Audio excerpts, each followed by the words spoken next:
borda! Estamos começando mais um Papo Livre. Hoje eu tenho como convidado o Itamar Bezerra, que é tecnólogo e é professor na ETEC, né?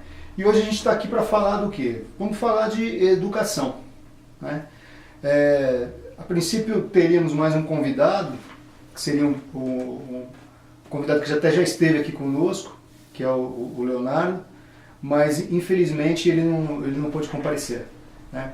Então eu sempre me apresento aqui como Ronaldo Estevam, artista multimídia, mas tem um lado que eu acho que eu nunca falei aqui, que eu sou professor, né? Eu tenho licenciatura em Educação Artística também, e atuei como professor em escola e atuo até hoje como professor. Minha principal atividade é ser professor de artes, né? Professor de música. E eu tenho uma escola de música, né? Da qual eu sobrevivo. Muito bem. Então, a princípio, Itamar, eu quero te fazer a seguinte pergunta. Você estava me dizendo que você, numa das ETECs que você trabalha, você teve um problema que talvez ocorra o fechamento do curso lá pelo governo do estado. É isso? Ronaldo. O que acontece é o seguinte. Eu sou professor do Centro Paula Souza, que é uma autarquia estadual, e o Centro Paula Souza estipula algumas metas para os cursos. Então, numa ETEC especial que eu dou aula, que é a ETEC do Céu do Quinta do Sol, que fica na Vila Cisper, nós temos o curso de Logística. E esse curso ele tem uma demanda baixa por N fatores, mas ele é um curso que serve à comunidade. E dentro desse CEL, o CEL é da Prefeitura, do PT, e a ETEC é um órgão do PSDB. Então, o atual prefeito, pediu prédio para a ETEC, ou seja, a ETEC vai ter que sair de lá. Então, vai ser gradativo. Esse que é no CEL. Isso, no CEL Quinta do Sol. Então, vai ser um processo gradativo. E o primeiro curso a ser atingido foi o meu curso de Logística. Eu trabalho em indústria, sou tecnólogo, como você falou, e meu curso está fechando por uma questão política, e tem demanda, embora não seja demanda alta, mas existe uma demanda. Então ele vai ser gradativamente fechado, então ano que vem já não tem salas. E você acredita nisso mesmo, que o Haddad está querendo fechar para provocar o PSDB? Exatamente. Veja bem o que acontece. Ano que vem nós estamos aí na iminência de uma eleição. Então todo mundo vai querer aparecer. Então houve esse movimento por parte da prefeitura para pedir as salas para utilizar para um outro fim, para mostrar. Que não seria ETEC. Não, que não seria ETEC. Então a ETEC ela vai ter que sair de lá. Então vai começar um processo gradativo. Então os cursos vão fechando paulatinamente. E talvez não haja um outro espaço para colocar esse ETEC? Então a nossa coordenação ela tá trabalhando, fazendo abaixo-assinado junto à comunidade para ver se a gente consegue uma outra escola que nos ceda o espaço. Mas aí nós ficamos a reboque da diretoria da escola. Então seria uma escola dentro da escola. Então seria um órgão totalmente à parte. Mas existe esse movimento sim, e tá um pouco lento nesse processo, mas existe sim. Entendi.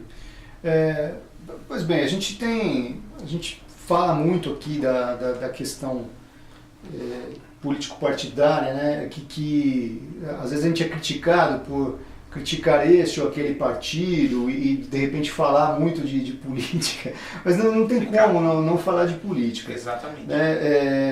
Eu particularmente, assim, como eu tenho uma crítica muito séria ao PSDB, na forma como o PSDB conduziu, né, e vem conduzindo a educação do país, quer dizer, do país não, no estado de São Paulo, desde o de Mário Covas para cá, né? E eu acho que isso também é uma questão que a gente deve comentar, né? Agora, é óbvio que há sempre outros interesses políticos envolvidos nessa queda de braço que você está falando agora entre prefeitura e Estado. Bom, no próximo bloco, então, a gente vai aprofundar essa questão. Até mais.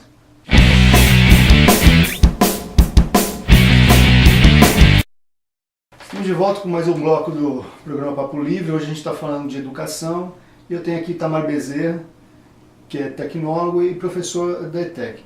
Então, Itamar, você havia me falado o seguinte, que uma dessas ETECs também corre o risco de ser fechada por falta de demanda, é isso? Isso, Ronaldo. Como eu havia comentado, eu sou professor do Horácio Augusto da Silveira, que fica na Vila Maria, ali próximo à Marginal Tietê. E tem o meu curso, o curso de logística, o qual eu leciono, ele tem algumas dificuldades de demanda, principalmente na parte da tarde, porque ele é um curso profissional. Então o cara vai para aprender. E lá na escola, durante o período, tem o ensino médio, que é bem disputado, mas à tarde a gente tem uma demanda baixa. E o que acontece? E quando o governo percebe que tem uma demanda baixa, ele entende que aquele curso não é importante para a região. Mas isso não quer dizer que não seja. E ele fecha o curso. Ele vai lá e fala assim, olha, semestre que vem não pode abrir mais turmas. E isso gera dois problemas. Primeiro, que você está fechando uma porta de oportunidade para a comunidade. Uhum. Meu curso, por exemplo, a maioria dos alunos são da minha cidade, são alunos que vêm de Guarulhos, que rodam 20, 30 quilômetros, que é uma cidade industrial, e o cara vem assistir aula. Então você fecha uma porta para as pessoas da comunidade ou de outras cidades, que é o meu caso, e você também fecha uma porta, o governo fecha uma porta também para os professores, porque tem professores que são titulares daquele curso, são aderentes daquele curso. E uma vez o curso fechando, o professor automaticamente ele é desligado. Agora, é aquela coisa, né? Existe uma contradição nisso, porque é muito comum você ver esse tipo de atitude em escolas particulares, né? Escola particular, ela depende, é uma empresa como qualquer outra, ela precisa ter lucro, né? Então é muito comum fechar turmas ou fechar cursos por falta de demanda. Agora, a partir do momento que é uma escola do Estado, né? Então eu não vejo muita coerência nisso, né? Pode, como a gente está dizendo, haver interesses políticos. Uma das questões que eu acho importante a gente entender é que o sistema educacional em São Paulo, né, desde de 94 para agora, ele tem um objetivo muito político, né? E qual é esse objetivo? Criar índices, né? Criar índices, né? Ou seja, o que é a progressão continuada, né? Ou aprovação continuada, que você vai aprovando o cara, mesmo que o cara não saiba nada, né? É uma forma de você criar índices de aprovação, né? Ou seja, o que acontecia antes? O aluno que não aprendia, né, ele era reprovado. E se ele era reprovado durante vários anos consecutivos, ele acabava desistindo da escola, né? E aí poucos chegavam ao segundo grau, ou completavam esse segundo grau, né?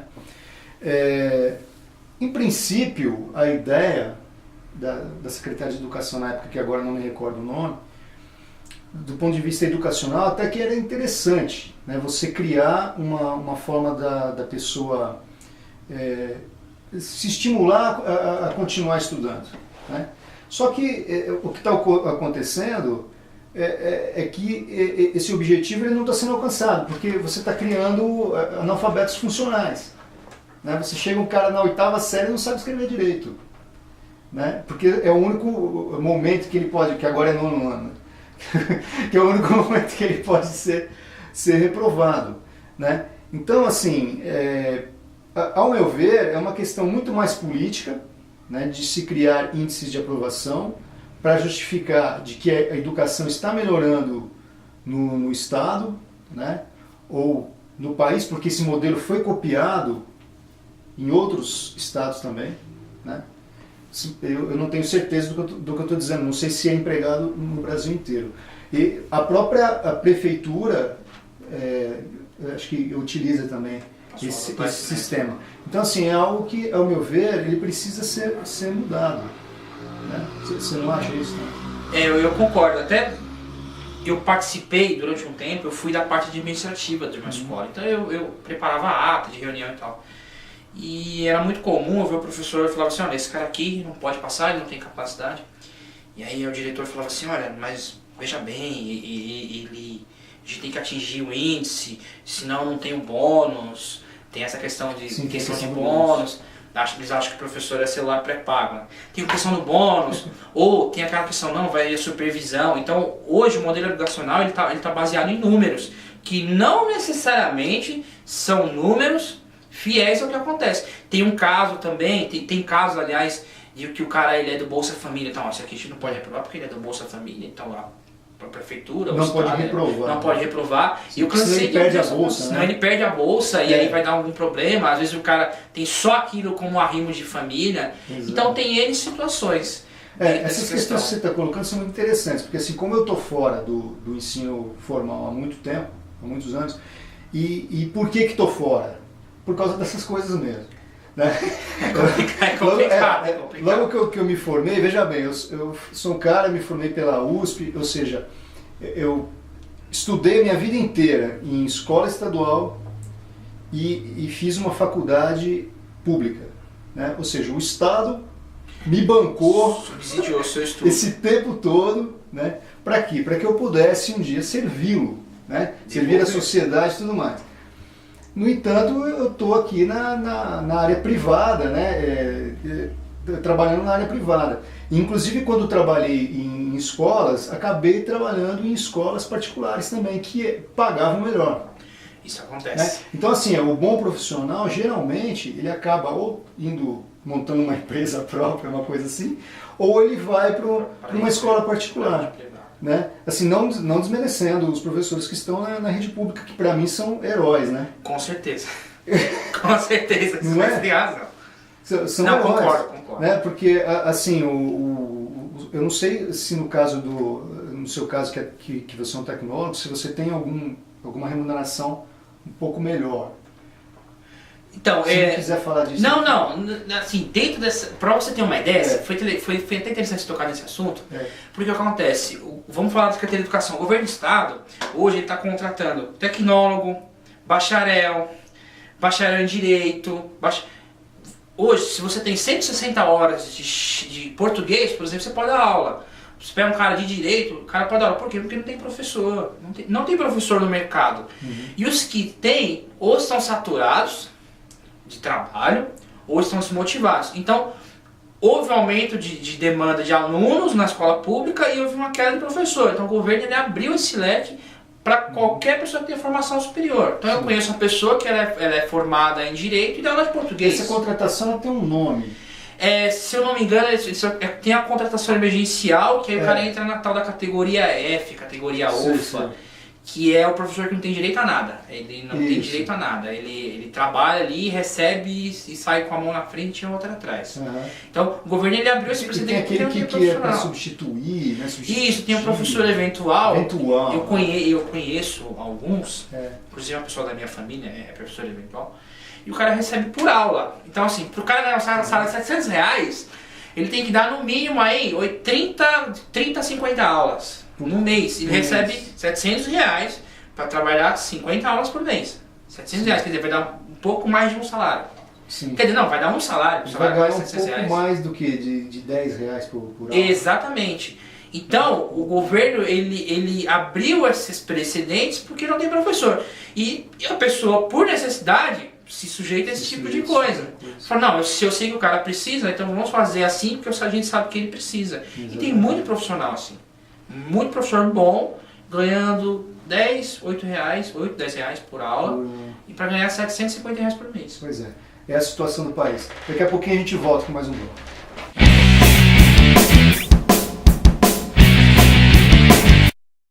Muito bem, de volta com mais um bloco aqui do nosso Papo Livre. Hoje estamos falando de educação.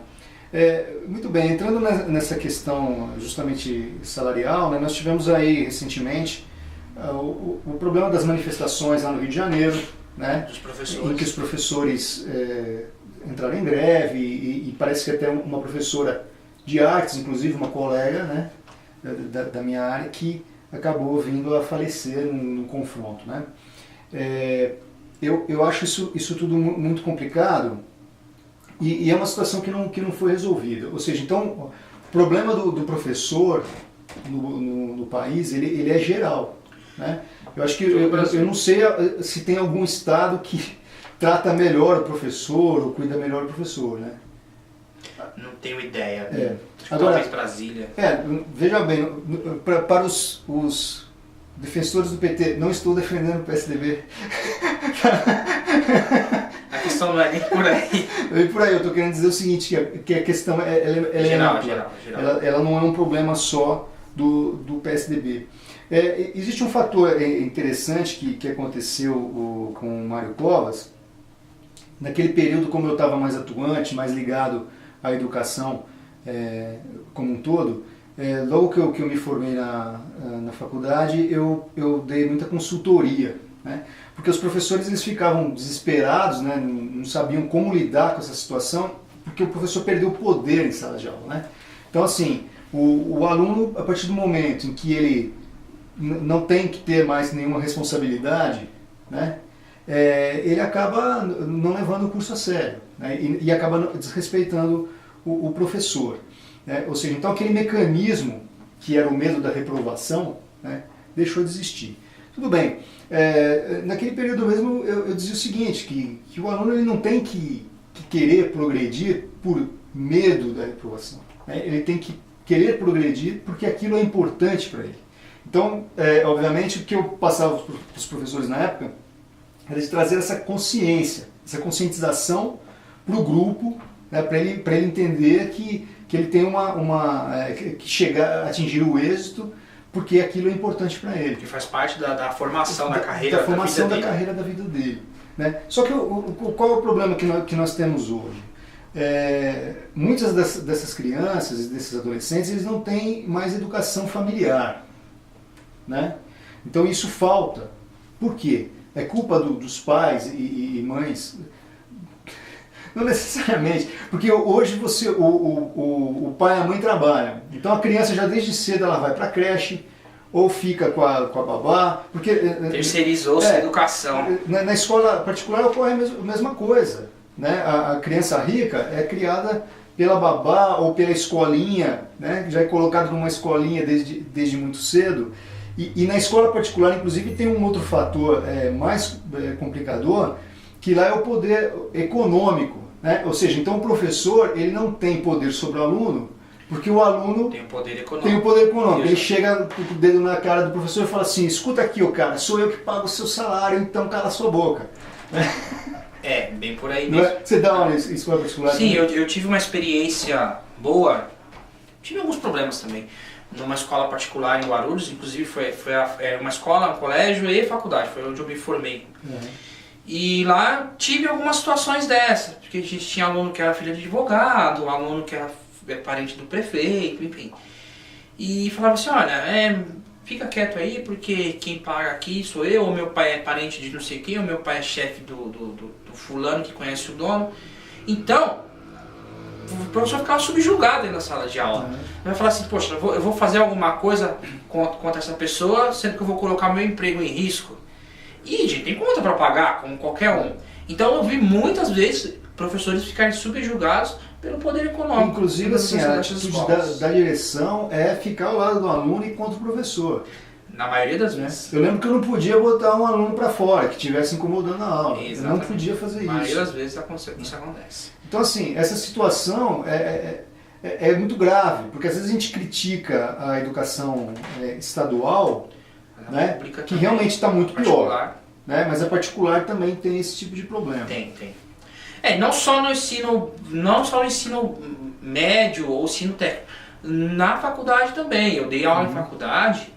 E na faculdade o valor agregado ele é muito maior do aluno, valor agregado, porque ele paga uma bala para estudar. Então tinha casos do aluno, o aluno não gostava de determinada coisa, ia lá para o coordenador, e o coordenador, olha, professor, tem que pegar leve, tem que sei o quê. Então você acaba ficando a reboque daquela situação. Então isso é geral. Entendi. Então, nós vamos fazer mais um intervalinho, daqui a pouco a gente continua com o nosso Papo Livre.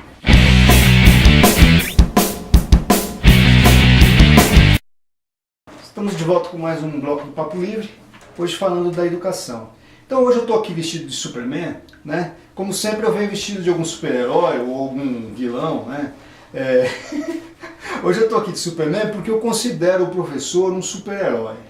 Com certeza. Né? Porque o cara é mal remunerado, ele não tem o apoio do governo, do sistema educacional, ele não tem o apoio da sociedade, É verdade. não dá valor ao professor, Verdade. não é mesmo? Então, gente, o professor, ele é tudo numa sociedade, né? Ele é a base de tudo. Então eu estava colocando essa questão de que as crianças e os adolescentes hoje eles não têm mais educação familiar. Então a partir do momento em que eles não respeitam o próprio pai e a mãe, né, também não vão respeitar o professor. Exatamente. Né? Então isso tudo é muito grave. Eu acho que as coisas estão erradas já no próprio modelo econômico que a gente tem, o próprio sistema no qual a gente vive, que impede, por exemplo, da criança ter um amparo da família, né, mais forte e mais presente, para que essa criança venha para a escola justamente para aprender um conteúdo técnico, um conteúdo que ela não teria em casa. Né? Agora, o que acontece? O professor ele se transformou o quê? Num agente de educação básica, né? Eu lembro que eu levava 20 minutos a meia hora para fazer a classe ficar quieta. E dava 20 minutos de aula. Então, assim, é um absurdo isso. 5 para fazer a chamada, 20 para fazer os caras ficar quietos e 20 de aula. Isso que você falou é verdade. Eu tive um caso no ensino técnico há poucos dias.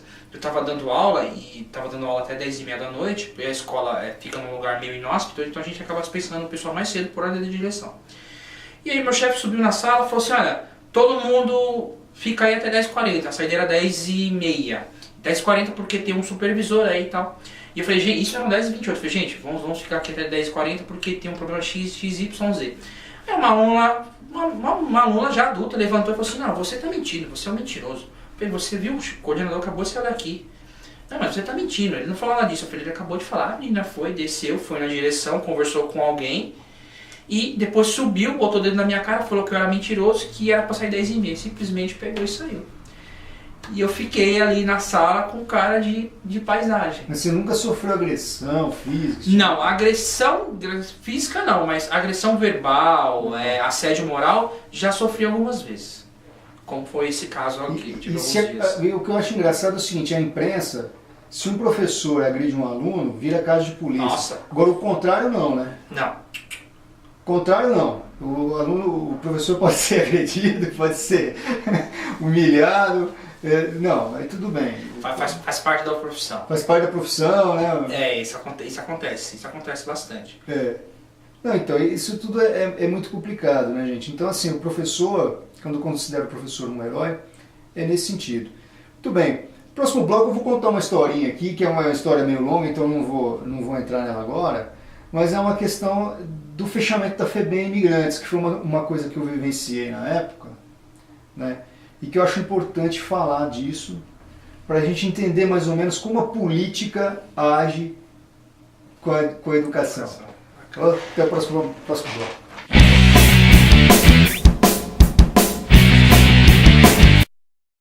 De volta com mais um bloco do Papo Livre.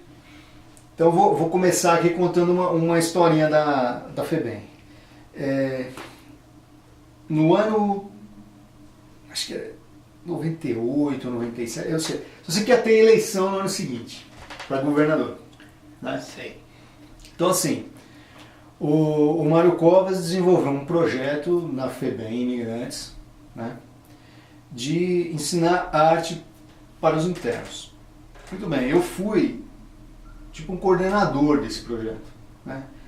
Fui eu que encontrei as pessoas adequadas para dar essas aulas, né? Que eram aulas de música, de teatro e de dança. Né?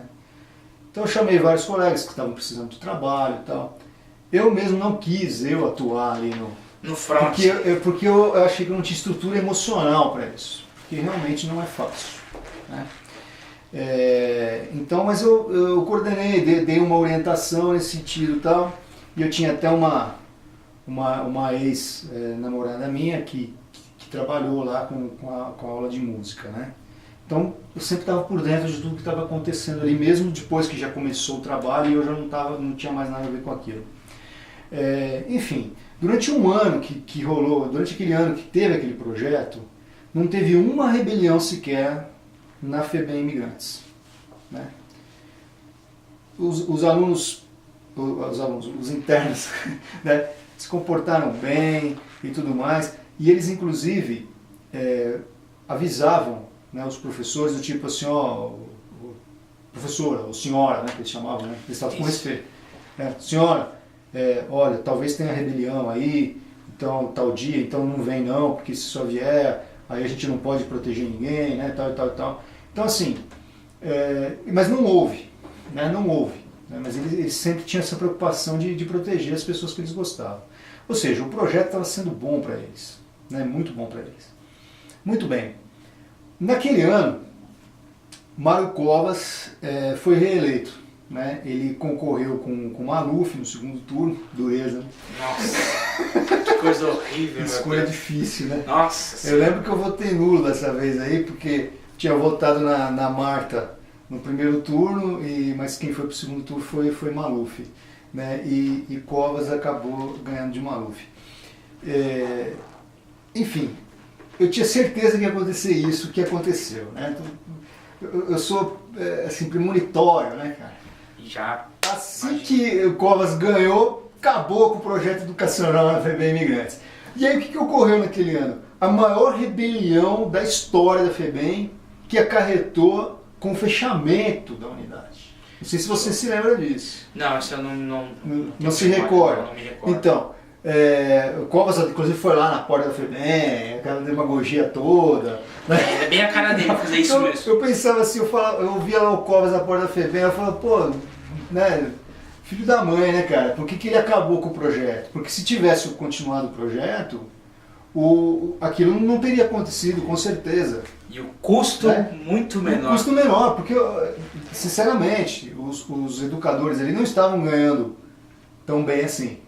Né? E até pela barra que era, né? Você tá ali lidando com garotos assassinos, estupradores e tudo mais. E ninguém é santo lá dentro. Não, de forma alguma. Tá? Ninguém é santo. Né? Então assim, mas pô, a partir do momento que você traz para esse grupo uma alternativa, uma atividade, né? Você está ocupando a cabeça deles, você está inclusive transformando esses indivíduos, as pessoas desses indivíduos. Né? Você tá mostrando que você pode ir além da criminalidade, né? Você pode oferecer uma alternativa, até inclusive de profissão e de trabalho para esse grupo. Outra oportunidade para cá. Não é mesmo? Com certeza. Muito bem. E aí você estava dizendo que você deu aula num presídio. Isso, eu tive uma experiência esse ano no CDP de Guarulhos, o José Parada Neto, que fica ali perto da rodovia Presidente Dutra, no programa Via Rápida, que é o programa do governo do estado, em parceria com o Centro Paula Souza, que é o órgão que eu pertenço. E, bom, primeiro eu vou falar do programa. Esse Via Rápida aí, ele tem uma maquiagem atrás desse programa. Por quê? O que acontece? Ele é um programa que ele é voltado para as pessoas que estão desempregadas. O cara vai lá, faz um cadastro, recebe uma bolsa para fazer um curso. Aí eles te mandam um material do FIEC, que é uma Universidade Federal de Integração e Educação do Estado. E o que acontece? Então você recebe material, aí o material fala assim, o que é um clipe, o que é uma folha de papel, o que é um cardex, enfim, coisas que a gente já tem que saber. E eu fui para esse presídio dar aula. Então cheguei lá no CDP, era o semiaberto, então pessoas que já estavam para a liberdade, estavam numa condição de liberdade. Então era um curso de pedreiro. Dentro desse curso de pedreiro tinha a parte de habilidades gerais. E eu sou formado em empreendedorismo pelo Sebrae. E lá vou eu dar aula de empreendedorismo para os apenados. Então eu estou falando lá de poder de persuasão, de negociação, de diferencial. E aí um cara me levanta a mão e fala assim, aí professor, isso aí nós usava lá no 171, poder de convencimento. Então assim, eu tentava passar uma coisa boa para os caras e os caras não conseguiam entender aquilo como uma coisa boa. Então ele falava assim, não, quando eu estava no crime, aí eu convencia a pessoa. Então eu falava de diferencial, de competitividade, então sempre tinha uma contrapartida. Mas é a forma como eles entendiam, pelo menos eles estavam entendendo o que você estava explicando. E fora que dentro de uma experiência dessa, teve um dia que eu cheguei lá para dar aula E era uma situação bem estranha, assim, porque eram 4 pavilhões, um campo de futebol todo cercado, não muito alto. E eu chegava para dar aula e falava assim, aê ladrão, aê os ladrão, curso! E aí vinha os apelados. E eu ficava sem saber o que fazer. E nesse dia que eu cheguei lá para dar aula, num dia específico, não tinha café. Eu arrumava o café, eu chegava lá sempre às 8h30 da manhã. Aí o cara falou assim, aê ladrão, tem curso! Aí o outro cara falou assim, aê ladrão, ladrão não vai pro curso de barriga vazia não. Aí eu tive que esperar os caras tomarem café pra poder dar aula. E aí foi engraçado que um deles veio com uma garrafa de refrigerante com café dentro. Aí, professor, compartilha com nós. Eu falei, opa, só se for agora. E aí sentei no meio deles e tomei café. Então, mas só pra você ter, só pra gente ter essa ideia de que era uma coisa bem caótica mesmo. Teve um dia que eu cheguei lá que teve uma revista. E eu não pude entrar. Eles não deixaram eu entrar na aula, porque foi o dia da revista. Então entrou uma tropa lá e eles ficaram 4 horas agachados. De cueca só. Então é uma coisa assim, absurda. Eles colocam, falam assim, não, tem um curso lá, mas você não tem infraestrutura nenhuma. Não tem infraestrutura. É só para dizer que tem um curso. É só para dizer que tem. Muito bem, no próximo bloco nós vamos aprofundar então esse assunto.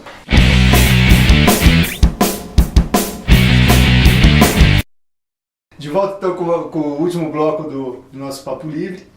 A conclusão que a gente chega nisso tudo é o seguinte, que a política, eles criam lá mecanismos para dizer que tem, né? Que nem a escola de lata, né? Que era da prefeitura lá, não sei se era da Marta, quem que é. Tinha lá a escola de lata para dizer que tem escola, né? Mas gente, isso daí não é escola, né? Então assim, colocam lá às vezes um profissional que não tem licenciatura para dar aula, para dizer que tem professor. Exatamente. Não é? Então assim, eu acho que ainda na área técnica, como é o seu caso, você pode abrir exceções, mas assim, eu falo no ensino fundamental, assim, educação básica, você precisa ter um professor com formação. Mas enfim, o que o Estado procura fazer, e aí é o PSDB aqui em São Paulo, é o PMDB no Rio de Janeiro, enfim, e por aí vai. Cada um em cada lugar, né? É mais ou menos isso. Todo político promete que vai melhorar a educação, que vai melhorar isso, vai melhorar aquilo, e no final das contas sempre está tudo ruim, né, Itamar? É verdade. Até aproveitando a oportunidade, até contar uma historinha bem breve para a gente fechar, fazer uma consideração final. Do MyTech, a ETEC de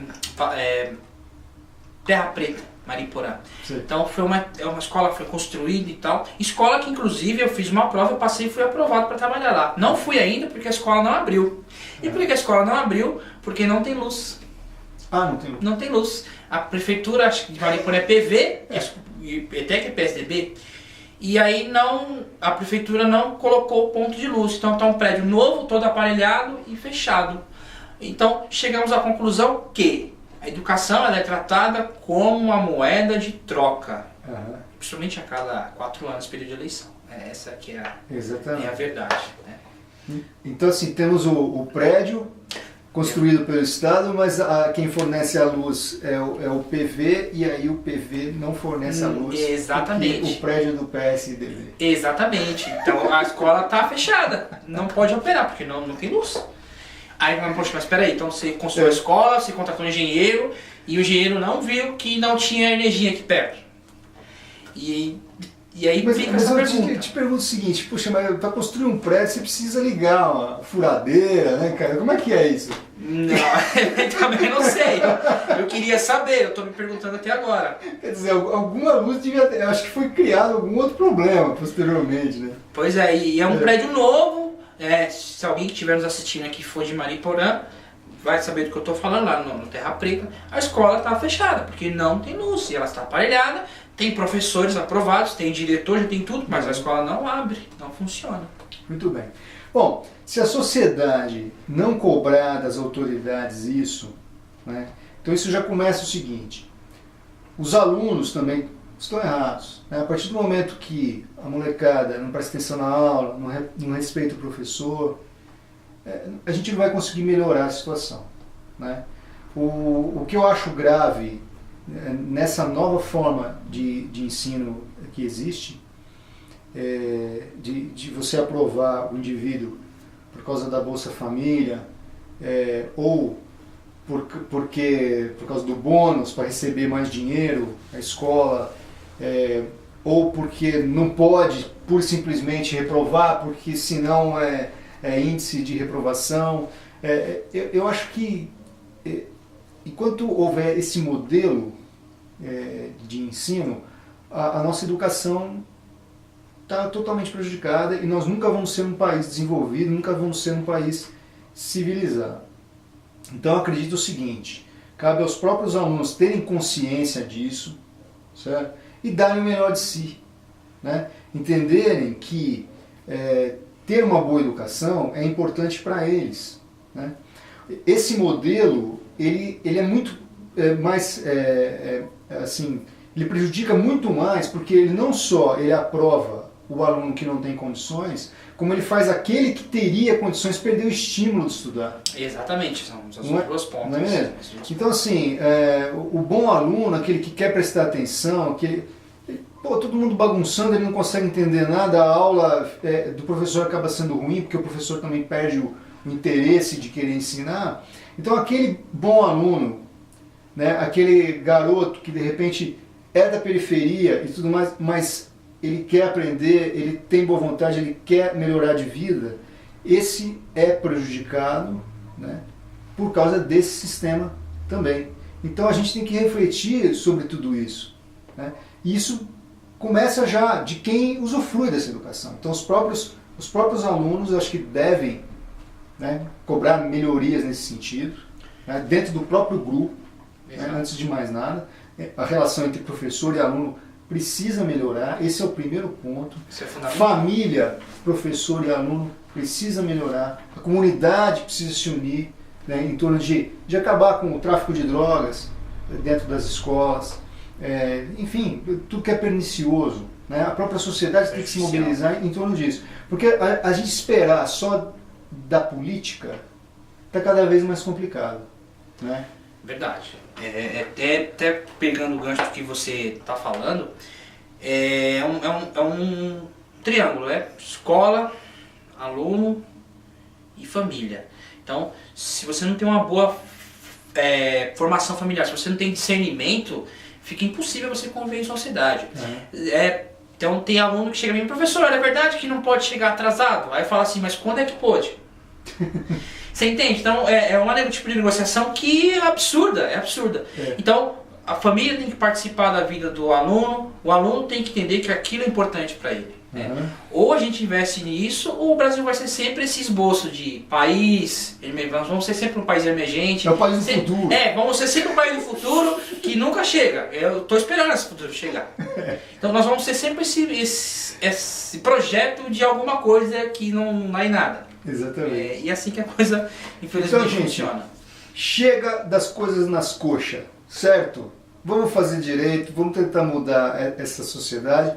A ideia do programa é esse. Então, se você assistiu o programa, gostou do programa, compartilhe, tá? A gente não quer que o programa fique só entre os nossos amigos de Facebook. A gente quer que a coisa se amplie, tá ok? Então, valeu, gente. Até a próxima.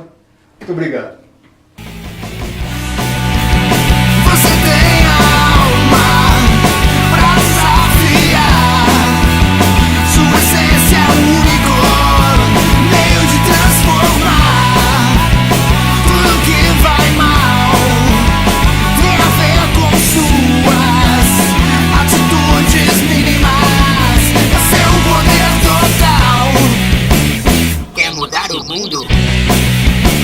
Então, mexe a bunda!